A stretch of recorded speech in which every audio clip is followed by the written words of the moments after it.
In the beginning of drama, Mira arrives in different world. There are large capsules all around her. Then Mira's gaze falls on a capsule that has a picture of a woman with manager written on it. As soon as she goes near it, suddenly that woman extends her hand out of the capsule and places it on Mira's shoulder. Mira screams in fear. Mira asks, "Who are you?" She replies, "I am your daily manager." The manager then types something on a table and a box comes out. In that box is a ring. The manager places that ring in Mira's hand and says, "Those who come here are given such a ring. As long as you wear it, you will be logged in, and as soon as you take it off, you will be logged out." Hearing this, Mira asks, "Okay, but am I okay in the real world?" The manager replies, "Yes, absolutely." In the real world, she is lying on the sofa in a strange position. Then Mira wears that ring. The manager says, "Come on, now you have to go." Saying this, she snaps her fingers and everything starts spinning. Then she brings the middle capsule closer and tells Mira to go inside. Mira moves forward hesitantly. Just then, the manager blows from behind and Mira reaches inside that capsule. She arrives again at that beach again, where a guy is lying unconscious in front of her. Mira is trying to wake him up. Suddenly, the guy holds her hand and asks, "Who are you?" She gets very scared. She doesn't understand what to do now. Then Mira remembers the manager's words. She quickly takes the ring off her finger and immediately reaches real life. Then she starts researching about the boyfriend on demand app. She says to herself, "Have to admit, Mr. Minjin has created an amazing thing." The next day, even while working in the office, she's thinking about that same app. Just then, that dating app guy appears behind her. Seeing this, Mira is stunned. Then she looks carefully and realizes it's just a cutout. Then she starts staring at the poster. Meanwhile, the director calls Park to the office and says, "We are going to release a comic book on Friday." Park says, "Doing this won't be right. It's wrong to create competition between the two writers," but he can't refuse the director. Actually, a famous writer, Hani's comic book, is also releasing on the same day. While leaving, Park turns around and asks, "Does Mira know about this?" The director says, "She doesn't know, and you don't tell her either. Otherwise, she create a huge fuss in the office. We have to do this work secretly." On the other hand, Mira, looking at the poster, says, "It feels like he's looking right at me." Park sees her staring at the poster. At night, while going home, Mira is standing in the metro line, and she sees the same poster there too. See, today, also, she doesn't get a seat in the metro. She peeks into the mobile of a girl sitting nearby, and she was also reading that same comic book. Seeing this, Mira is surprised. The girl feels a bit weird and hides her mobile. Posters are everywhere on the metro walls too. The girls standing near her are saying, "He's so handsome." Even on those girls' bags, his picture is printed. Mira says to herself, "Wherever I look, I only see Jessic." As soon as she reaches home, she opens that ring. She lies down on the sofa and then turns on the machine. But this time, instead of the beach, she is in some hotel. Mira sees that her clothes are also different from last time. There is even a name tag attached to her clothes. Mira has a file in her hand. She opens it and looks. In the file was written, "Approval request, General Manager." She goes inside the office. Just then, Jessic comes and stands behind Mira. Seeing him, suddenly she gets startled. Jessic says, "An ordinary girl who works here is sitting at my desk." Mira tries to say something, but Jessic tells her to get lost. Mira doesn't understand anything, and leaving from there, she says, "Stubborn jerk." Jessic hears her saying this and tells Mira to stop. He then asks, "Have we met before?" Mira thinks to herself, he remembered. Now Jessic is coming closer to Mira. Her heartbeat increases. He says, "You are that girl from the beach." Mira says, "Yes, I am that girl." Jessic asks, "But how are you here?" She replies, "I work here." He says, "Finally, I found you. After you saved me that day, I just couldn't forget you. Not even for a moment." Hearing his words, Mira starts making weird faces in real life and says, "If you keep delivering such cheap filmy dialogues." She is speaking, but Jessic doesn't let her speak and says, "By saving me from drowning in the sea, you drowned me in your eyes." Hearing all this, Mira feels like strangling him. She takes off the ring and wakes up in the real world. She says, "This is a complete gone case." The next day, when she goes to the office and sees his cutout, she keeps remembering those words Jessic said to her. She gets irritated and says, "Cheap guy," and turns the cutout's face towards the wall. Then Sangwoo comes and tells her about Young's and Hani's comic books releasing on the same day. In the next scene, Mira goes to the director's office. She says, "Director Han, Hani's new show episodes are also releasing on Friday. Why did you do this? She's a famous writer. You should have told me first." But the director says, "I have complete faith in you. You will give her good competition." Mira then asks this idea, "Park didn't give it to you, did he?" The director says, "Absolutely not." As soon as she steps out of the office, she hides and tiptoes towards Park. He's talking to Hanny. Mira hides and overhears all their conversation. Then she takes out her mobile and calls Young, but she is busy singing a song. Mira, searching for her, reaches that place and shouts, "Stop singing!" But Young doesn't stop, so Mira pushes her away and stops the song. Then she holds her hand and forcibly starts dragging her along. Young says, "Have you gone crazy?" Mira asks, "Do you even know what Sir has done with you?" She replies, "Yes, I know. But if we can't change it, why stress about it?" Mira says, "You're giving up so quickly." She says, "What difference does it make to you?" Mira replies, "It does make a difference. If the ratings fall while you're working with me, what will Park think? My reputation will be ruined. We cannot let that writer win, the one who tried to snatch your top position." Hearing all this, Young agrees. At night, both of them are still in the office. Mira says, "You must think of a good, flashy idea." Young says, "You tell me what new thing I should try." She also holds her head and says, "My brain isn't working either." Young says, "Let's just kill the main hero. As soon as people find out, everyone will be stunned." Mira says, "This isn't the time for jokes." Young then asks, "Do you know why my story became the most successful among all my stories?" Mira guesses, "Because you create handsome men that all girls die for." Young says, "That's the root of the trouble. I didn't even want to continue the story, but Jessic became excessively handsome, and I was forced to continue it. I don't want to write this story further. Please, only you can help me now." In the next scene, Mira is walking on the road and sees Jessic's poster stuck on a shop's gate. She says, "You must be happy now." Just then, she notices two little girls talking about their crushes. One girl says, "That fool isn't clearly saying yes or no." The other girl replies, "Then just ask him if he likes you or not." Hearing those kids' conversation, Mira gets an idea. She starts running down the road. She quickly reaches home, puts the ring on her head, and presses the button. She enters the hotel room. Jessic is standing in front of her. Mira asks, "What happened? Why did you call me to your room?" Then, looking at him, she thinks he is handsome. Says, "You are the manager here, right? Today is your last day. From tomorrow, you don't need to come." Mira is shocked. "Are you firing me?" He replies, "Yes, I don't date people who work in the company. That's why I have to fire you." Mira says, "Girls might be dying to date you, but I'm not like that. You'll have to work hard to win me over." Hearing this, he starts laughing. Then he stands up, comes closer to her, and says, "You really are different from others. You want me to go crazy for you." Mira says, "Yes, make me yours, but please do it quickly. You don't have much time." He says, "Now I won't fire you from the job. I'll keep an eye on you." Then he calls someone and says, "Transfer this girl to the secretary's office." He takes off his coat. Then he starts unbuttoning his tie and shirt. Mira is still standing there. He says, "You haven't left yet? My work is done."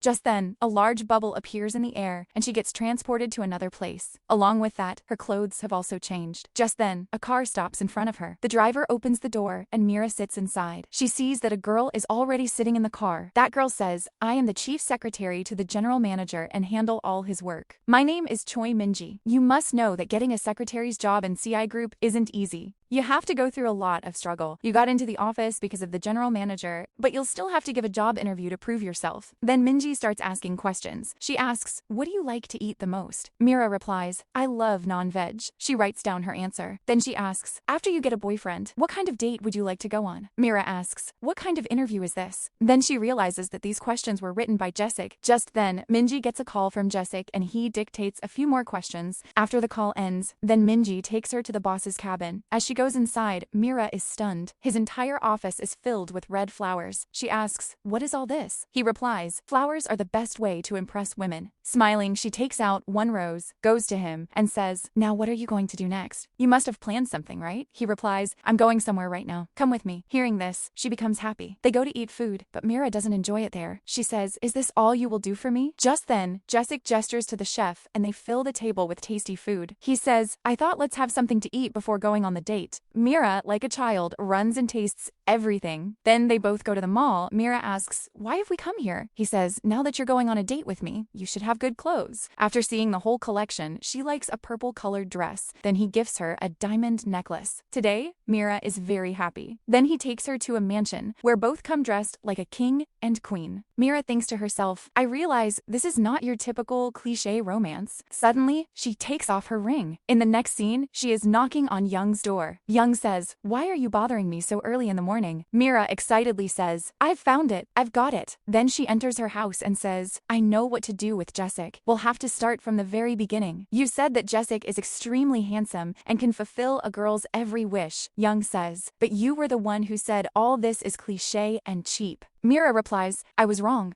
Jessic isn't cliched, he's a classic guy. That's why girls are so crazy about him. But you messed it all up by giving him cheap dialogues." Young asks, did you say something to me? She says, I have an idea. This time, we'll show the romance of the rich. Everyone will enjoy reading it. We'll start the story from the mall. Then Mira starts narrating the dating app story to her, and Young creates the story accordingly. Work day and night to complete that project. That night, only 2 people are in the office. Park sees that Mira is still busy with work. He goes to get coffee, and Mira also follows him. Then, they both start waiting for the lift. Park says, looks like both of us will be working late nights often now. Pouting, she says, yes, maybe. Park turns back and says, whatever happened, I had no hand in it. She asks, why are you giving explanations? Park replies, it seems like you're angry with me. She says, it's nothing like that. Then she enters the lift. Park had 2 coffees in his hand. She says, looks like you'll be very late today. He says, I took 1 coffee to drink on the way home. Mira says, after the ice melts, the coffee's taste will become bad. He replies, I'll leave before the ice melts. Just then, the lift opens. Mira runs ahead of him and quickly reaches her desk. After a while, Park finishes his work and leaves the office. But Mira's work is still pending. She keeps staring at the screen for an hour, and as soon as the comic book is uploaded, she finishes her work and reaches home. Mira is very nervous. Then, gathering courage, she opens her mobile. Just then, she finds out that her story is trending at #1. She screams with joy. To celebrate this happiness, Mira dances. The next day, she makes a stylish entry into the office. Everyone claps to welcome her. Then she gives Park a proud look. The director also claps for her. Mira first straightens that cutout. Her colleague says, you've planted your flag. To receive praise, she pretends to be naive and asks, what happened, guys? Did I do something special? Next, we see her sitting at home, reading everyone's comments. Everyone is writing positive things. Then for the next story idea, she wears that ring again. Then we see Jessica standing near his private plane. Just then, a Lamborghini arrives and stops there, and Mira gets out of it. She says, what was the need for a private jet for dinner? He replies, you're complaining about this too? Anyway, why are you so late? She says, I came after completing my work. Otherwise, the boss would get angry. Jessica says, making an excuse of the boss's work. You're making the boss himself wait. Hearing this, Mira starts laughing. Then she asks, where are we going for dinner? He says, see when we get there. Come on now. Saying this, he walks towards the plane, but Mira keeps standing there. Just then, Jessica comes back, holds her hand, and takes her along. Now they are on a boat in the middle of the sea. Mira gets very excited seeing dolphins. They have come to eat in the middle of the ocean. Jessica says, let's get engaged. Hearing this, Mira is shocked and says, engaged? Have you gone crazy? He says, you are refusing to marry a handsome, rich guy? Mira says, I already said our relationship would only be dating. I told you, don't fall in love with me. The next day, they meet on the beach. Mira says, what a beautiful view. He says, if you don't want to, there won't be an engagement, but you can still be my girlfriend. Hearing this, she is taken aback. He says, this is the first time I'm asking something from anyone. Mira smiles, and he starts fixing her hair. Then he comes closer and kisses her. Mira could feel this in real life too. Then Jessica takes out a gift from his pocket. The box contains a ring, seeing which Mira's breath quickens. Then he gets down on one knee and says, I am giving this ring to my girlfriend. It's not an engagement ring, so don't refuse. She is surprised. Jessica kisses her hand, and just as he is about to put the ring on her finger, he freezes right there. A notification appears on his head. Your 50 hours of dating are complete. Then an error starts blinking. She wanted to live that moment, but her dream remains unfulfilled. Just then, she wakes up in real life. She takes out the manual guide from the box. It was clearly written in it that a character can only be dated for 50 hours. Seeing this, she starts crying loudly. The next day, in the office, Mira is lost in her own thoughts. She is unable to forget Jessica. Ahead, she is shown meeting Minjun at a restaurant. He asks, how was your experience? Mira tells him that she felt good. Minjun says, then why did you submit your review before the time was up? She says, this much time is enough to understand the app. And besides, after that hero, I don't want to try any other character. Minjun says, there are still 899 guys left, so how can you say that Jessica is the best? If you don't try the other guys, you might regret it later. Hearing this, Mira doesn't say anything. She comes home, and while watching a romantic movie, she thinks that she too should feel this. She looks at the ring and says, I got a 1-month free trial. What's the harm in using it? One shouldn't refuse free stuff. Then she wears the ring again. The manager is standing in front of Mira. She snaps her fingers and another bubble appears in front of her. The manager asks, what are you thinking? She replies, I need a little time. Just then, the manager grabs her shoulders and pushes her into the bubble. Later, Mira is standing on a road where everyone is wearing pink clothes. Even the leaves on the trees are pink. A leaf falls on her shoulder, and just then, a guy picks it up. This is Mira's new boyfriend. And with this, the episode ends here. Thanks for watching.